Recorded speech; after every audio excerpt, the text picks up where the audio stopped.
for those who listened to last week's Motley Fool Money Show, we did our preview of 2019. You were scheduled to be on that show. Circumstances prevented that.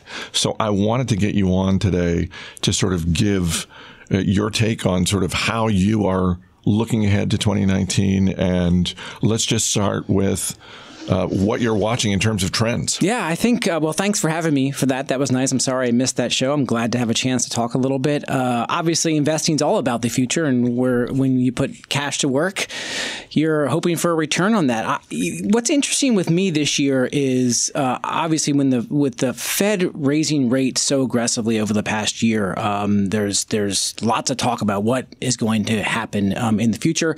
I'm actually one of those who think that we will see maybe one more increase. If we see two or more, I think that would be a little bit of a surprise.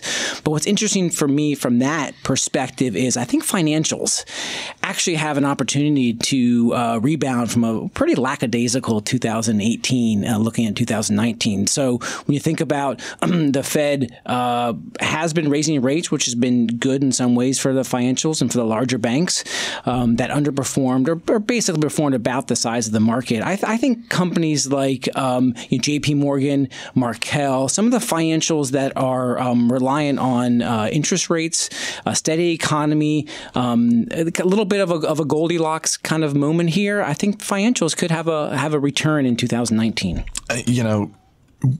We talk about the big banks every now and then, and I think if you're someone like me who does not own shares of any of the big banks, then it's probably easy to sort of sit back and think they're doing fine. Right. I'm not worried about Goldman Sachs. They're doing fine.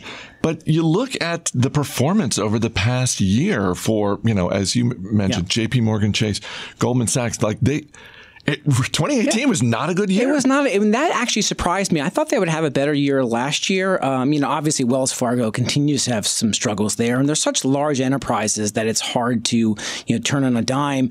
I mentioned those two. I think a little on the smaller side, one that we follow in our small caps, one of our small cap services, NT Butterfield Bank out of Bermuda.